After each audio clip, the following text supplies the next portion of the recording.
सम्मिलित नाम ब्रह्म है। यह ब्रह्म पुरुष और प्रकृति एक दूसरे से बिल्कुल मिले हुए हैं।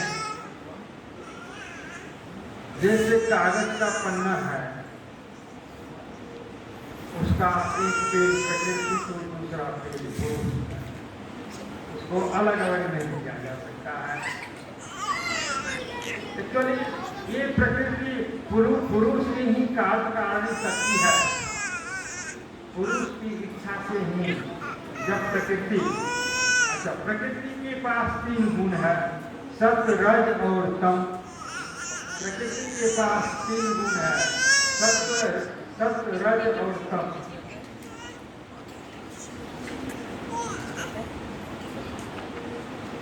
तो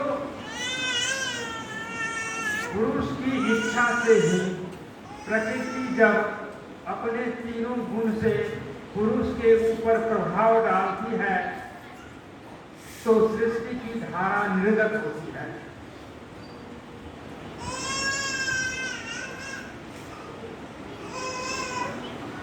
शॉर्ट में बता रहे हैं।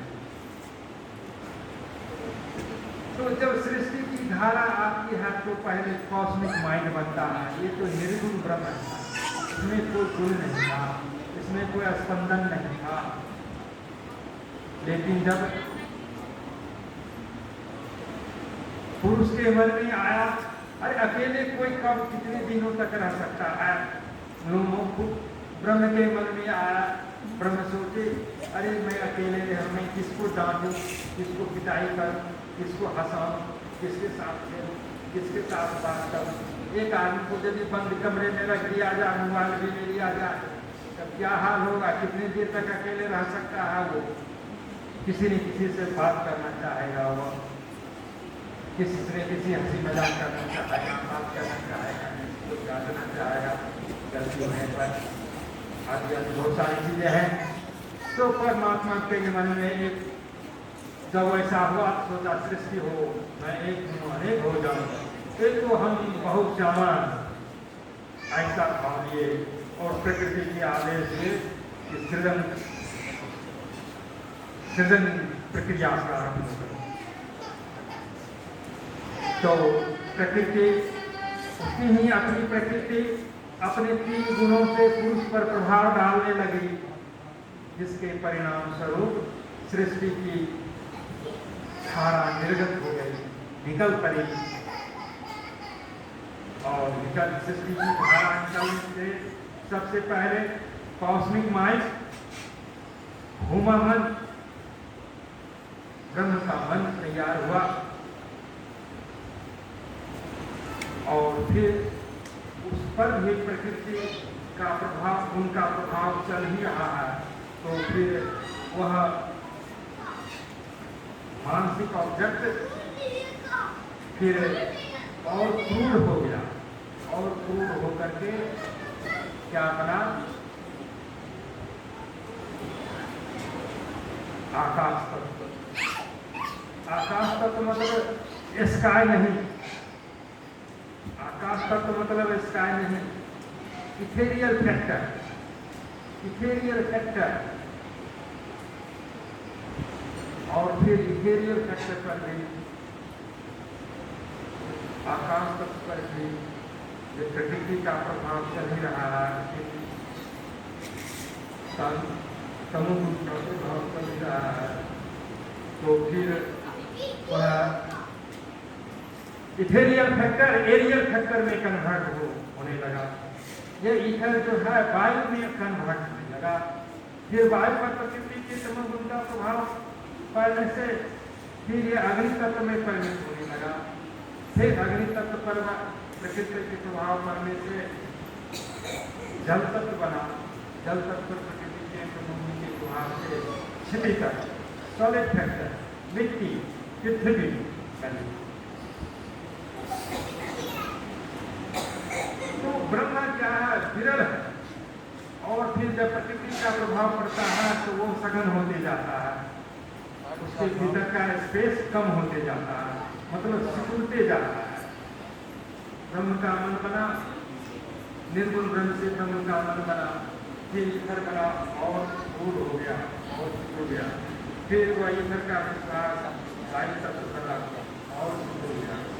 वायु तत्व को हम देख नहीं पाते हैं लेकिन स्पष्ट अनुभव होता है, लेकिन ईथर इतना सूक्ष्म है कि उससे उसका अनुभव स्पर्श से भी नहीं होता, स्पर्श का भी गुण नहीं है, स्पर्श परमात्मा के रूप में नहीं है, केवल उसमें साउंड पास होता है, शब्द तन्मात्र है।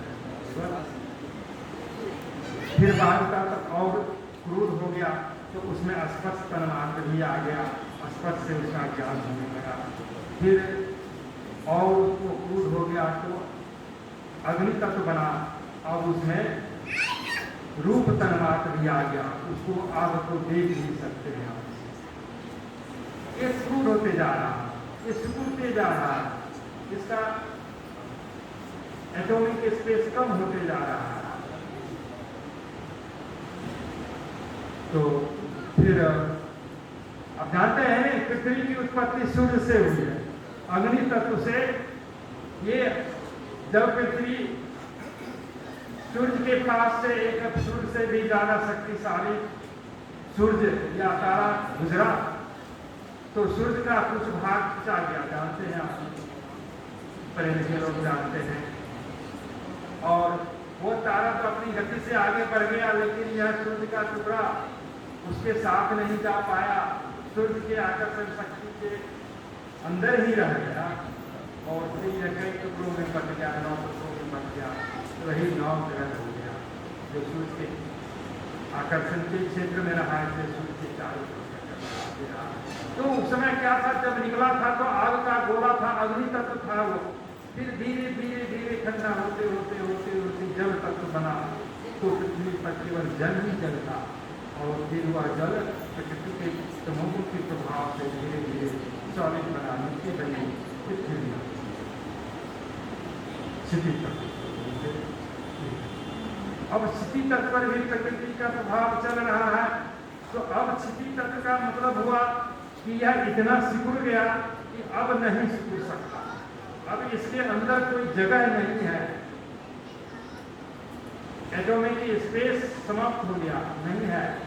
अब इसको दबाएंगे तो भ्रष्ट करेगा, विस्फोट होगा। तो प्रकृति के बल का प्रभाव तब भी चल रहा है, जिसके कारण सॉलिड में जलस्फोट हुआ, विस्फोट हुआ, और विस्फोट या जलस्फोट होने से फिर इसका कुछ भाग इतना सूक्ष्म कणों में परिणत हो गया, इसका कुछ भाग चूर्णीभूत हुआ, पाउडर डाउन हुआ, इतना सूक्ष्म कण बना जो कॉस्मिक माइंड बना था उससे भी उसी तरह का सूक्ष्म बन गया। तो कॉस्मिक माइंड का जो सूक्ष्म है उतना ही सूक्ष्म ये बन गया कि जब से भी ज़्यादा सूक्ष्म बना तो यह अनुमन बना, और अनुमन बना, मन बना, तो इसके लिए फिर शरीर चाहिए। तो परमात्मा के विधान के अनुसार प्रकृति के द्वारा इस मन को शरीर मिलता है, फिर जीव की शुरुआत। तो यह जीव कहाँ से आया, मनुष्य का मन कहाँ से आया, इस निर्जीव पदार्थ, इस पृथ्वी से, इस सॉलिड फैक्टर से। लेकिन सॉलिड फैक्टर कहाँ से आया, जल तत्व से। जल तत्व कहाँ है, अग्नि से। अग्नि तत्व कहाँ है, वायु कहाँ, ईथर कहाँ, कॉस्मिक माइंड कहाँ,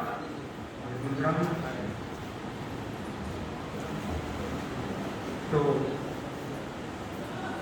कम्युनिस्ट बोलते हैं कि अरे भगवान कहाँ है, भगवान तो असम की अफीम की नशा है। भगवान का जो विचार है लोगों के मन में, भावना है, ये अफीम की नशा है, भगवान में कुछ नहीं है। अरे तो मनुष्य कहाँ से आया, अरे मनुष्य कहाँ से आया, मनुष्य तो जड़ से आया है, मनुष्य का मन जड़ से आया है। विज्ञान भी बोलता है मनुष्य का मन जड़ से आया है। अरे बेवकूफ आधे ज्ञान रखने वाले, वह जड़ कहाँ से आया है, वह सॉलिड कहाँ से आया है, वो तो पता ही नहीं है। जब तक फिर जल तक से आया, जल तक कहाँ से आया, इस तरह से आगे बढ़ोगे पहुंचोगे तो चैतन्य सत्ता से ही, परम सूत्र से ही ये जल भी आए हैं। और फिर उसमें चैतन्य सत्ता साक्षी के रूप में स्थिति हुई है, वही फिर मन के रूप में है, जड़ से सूक्ष्म की चैतन्य की उत्पत्ति नहीं हो सकती है। उस जड़ में चैतन्य और छिपा हुआ है, छिपी हुई है या छिपा हुआ है, इसके चलते फिर उससे मन की उत्पत्ति होती है। और फिर एवोल्यूशन होता है, एक कोशीय की बहुकोशीय, पहले प्लांट्स लाए, फिर एक कोशीय की बहुकोशीय की, पक्षी पेड़ पौधे पक्षी पशु होते हुए जल मच्छर स्वेदक, ये सब जीवों का क्रमिक विकास होते हुए एवोल्यूशन होते हुए मनुष्य का आता है।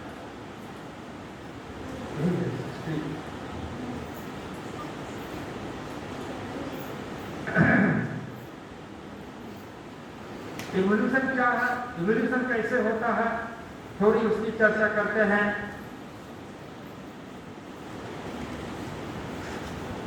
मान लें एक कुत्ता का जीवन है, तो संघर्ष सभी के जीवन में है, मनुष्य हो या कोई भी जीव हो, अस्तित्व रक्षा के लिए संघर्ष करना पड़ता है। जिसके जीवन में जितना ही संघर्ष है, उसके मन का विकास उतना ही अधिक होता है, उतना ही कम समय में अधिक विकास हो जाता है। इसलिए संघर्ष से घबराना नहीं है। बाबा बोले हैं कि ये struggle is essence of life.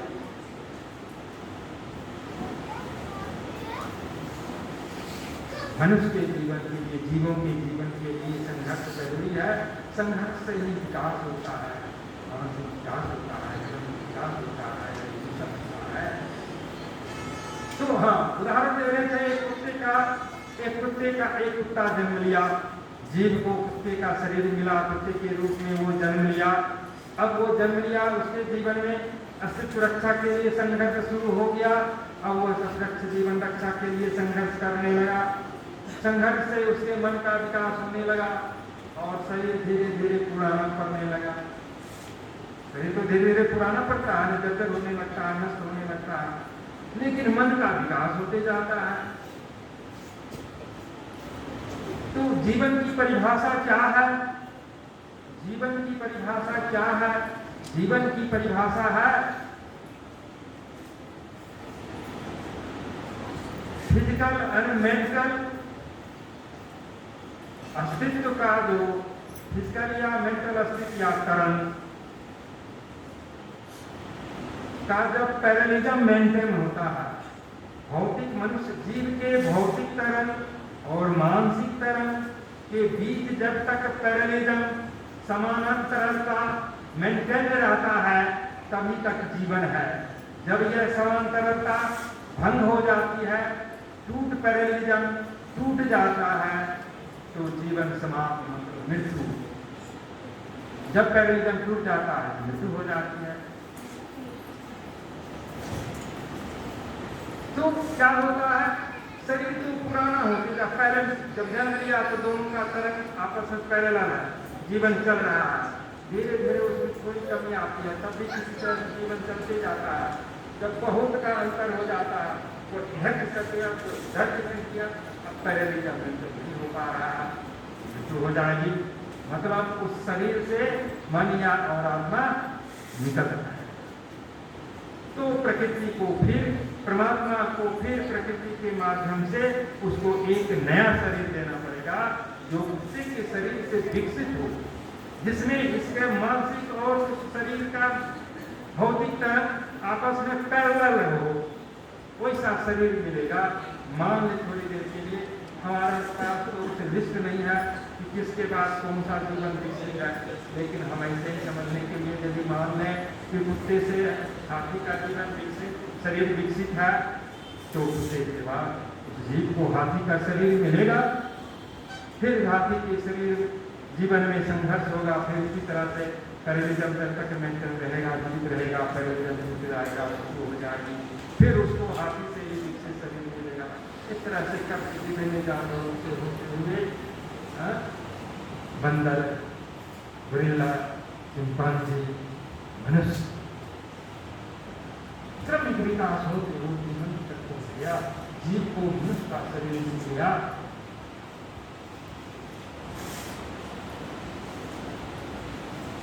अब जीव का क्या है?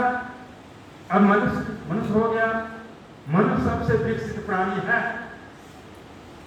बहुत सारे जीवन गुजर गए, जब परमात्मा से निकले थे कॉस्मिक माइंड के रूप में, फिर इधर और वायु अग्नि जल क्षितिज 84 लाख जोनी जीवों में भटके और अब मनुष्य के रूप में आए। कितने हजारों हजार जीवन व्यतीत किए। ये सब खंड जीवन है, ये सब एक एक खंड जीवन है। लाखों करोड़ों वर्ष पहले हम परमात्मा से निकले थे किसी के रूप में, और आज तक लाखों लाख करोड़ जीवन से गुजर चुके। अब मनुष्य शरीर मिले। तो ये तो सब खंड जीवन है। इस सभी खंड जीवन को मिलाकर एक पूर्ण जीवन, पूर्ण जीवन। जब परमात्मा से निकलेंगे और फिर जब परमात्मा से निकले थे उस समय से लेकर के और फिर परमात्मा में मिलने तक की जो अवधि है, का जो जीवन है, यह एक पूर्ण जीवन है। तो मनुष्य जीवन इस पूर्ण जीवन की संध्या बेला है। क्या ऐसा हम बोल सकते हैं?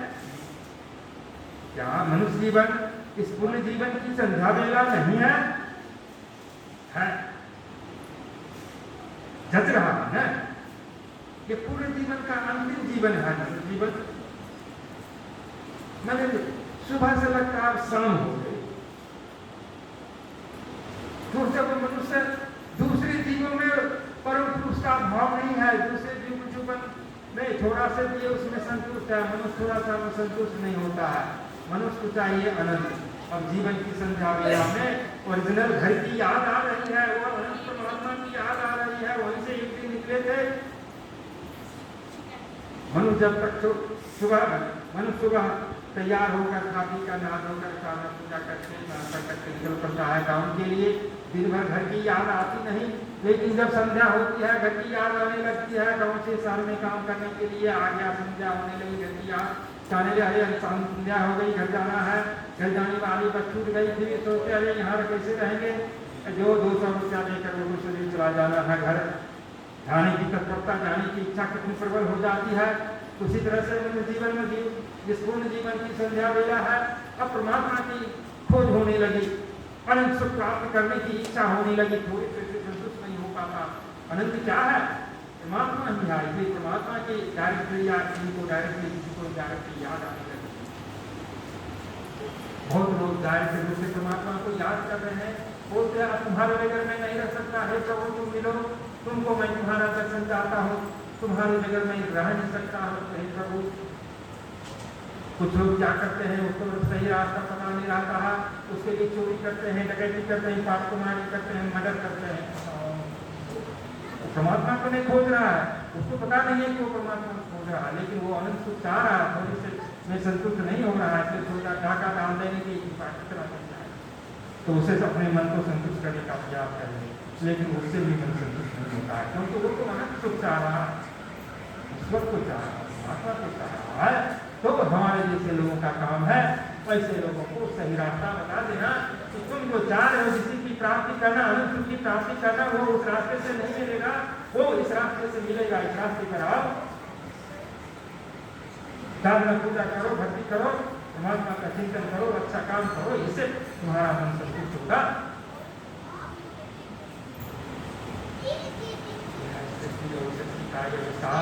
और मनुष्य पूर्ण जीवन की शुरुआत और पूर्ण जीवन का फिर परमात्मा में होता है। और ये सब इसमें नहीं है, लेकिन बोलना मैं